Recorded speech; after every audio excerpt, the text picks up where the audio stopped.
restart the lobby as it was getting stale. All it took. But here we are. Okay, so we're going to see Fulgore. We're going to see Hisako.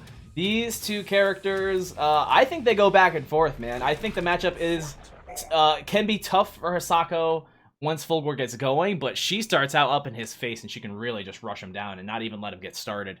It's happened to me time and time again. Let me be the first to tell you, it is not easy to keep her out.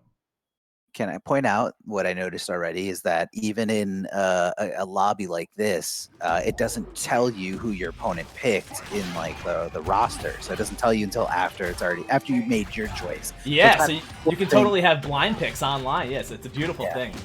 And remember, guys, these are going to be 3 out of 5 sets the whole way through. Ooh, the dash up grab from Supernoon, making use of Fulgore's really good mobility. It's a wonderful thing for me to be able to commentate a Fulgore player for the first time ever.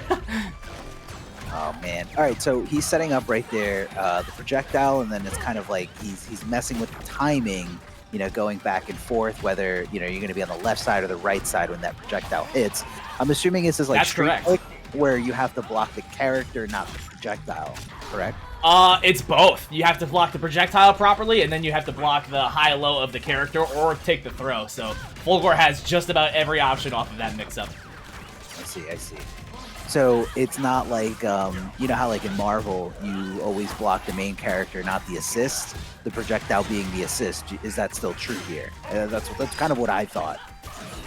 So he'll throw the fireball, right? And he can cancel into the teleport immediately. If he teleports behind you and you don't hit him before the fireball gets to you, that fireball is going to hit you the way that he's facing you. You know what I mean? It's going to hit you in the back.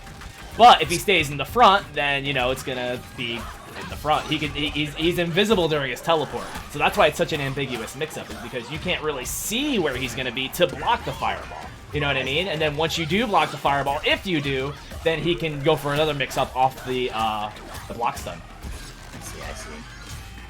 Both players have access to their instinct here. Tidazi jumps. Yeah. Oh, wow. Supernoon, nice. Jumps to command grab. And that was definitely a drop there, Nikki. Yes, that was a big drop. Goes for the throw. Gets the grab.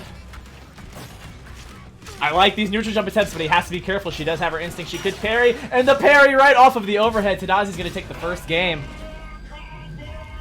Now, what is Hisako's instinct? Is it just giving her the ability to parry? Man, she's so creepy.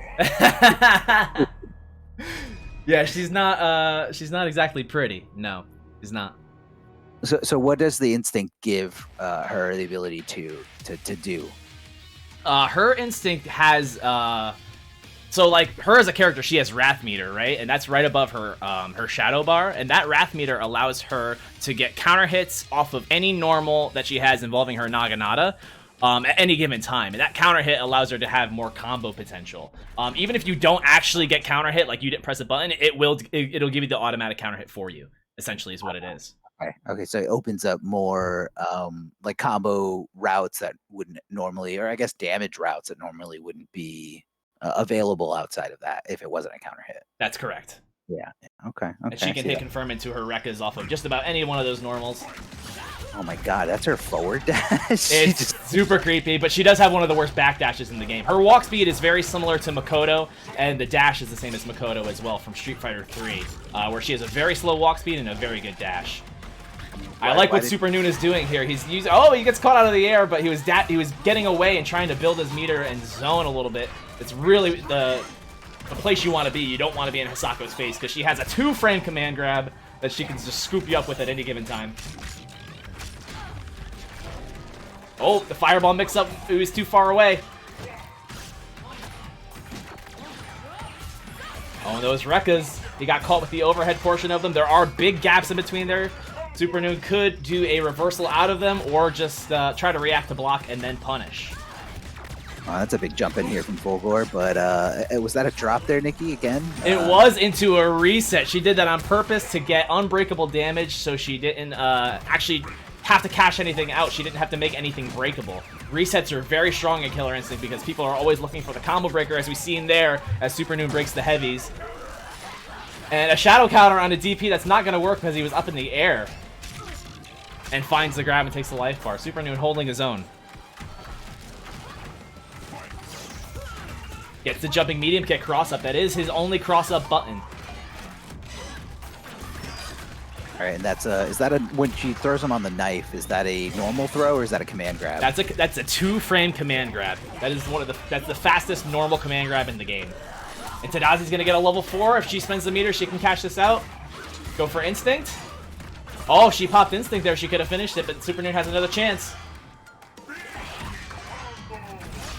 And the Meteor is gonna take it. Now that for the second last hit there, she kind of does that little short hop. Is that an overhead that crossed up? That was a Tiger Knee version of her air Rekka that crossed up. Yes, it is a very strong tool in Hisako's arsenal. And being that this game is, you know, a hold back to block game, cross-ups are very, very important to watch out for. You know, Absolutely, absolutely. And she has one of the best ones in the game because it's so ambiguous. She has 3 different strengths of her Air on Ryozan Rekka that she can use, and they all have different distances. So for somebody like Fulgore, who's a little fat and kind of tall, it could be very deceptive as to whether it's going to hit in the front or the back. I see.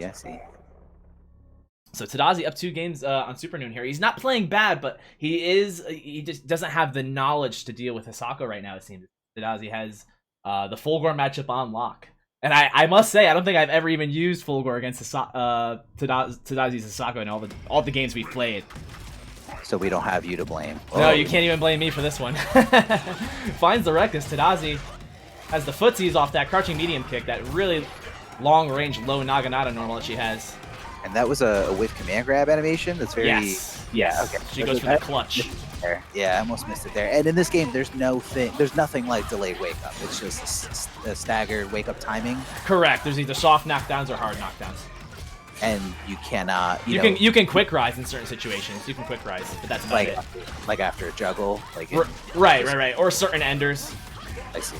Oh, and a big level 4 cash out to Tidazi, all over Supernoon right now. Supernoon is going for a lot of neutral jumps on her wake up, and not really going for enough neutral control tools like his medium laser or his crouching medium kick. He is going for the fireball mix-ups though, and those have been effective so far. It's another grab. A grab for Fulgore is a guaranteed mix-up.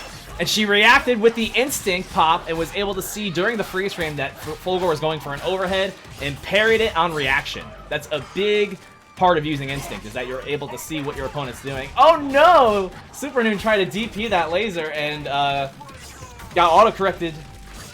So when you pop that instinct, you kind of like slow down time for like that 1 little second, and you can kind of see. Is that what you were trying to allude to? Yes, exactly. It's a freeze frame where you get to actually see what your opponent's doing. That was a clutch heavy break from Supernoon. He's staying alive here, pushing her towards the corner. Oh, and the dash up gets checked by the crouching medium kick, and Tidazi's going to take it 3-0 over Supernoon. Now, did Supernoon go for a breaker there at the end? Because it looked like at that point, it was kind of like do or die, like make the guess at the very least. Or, Right. Yeah, so she opened him up with a crouching medium kick and went straight into an ender. There.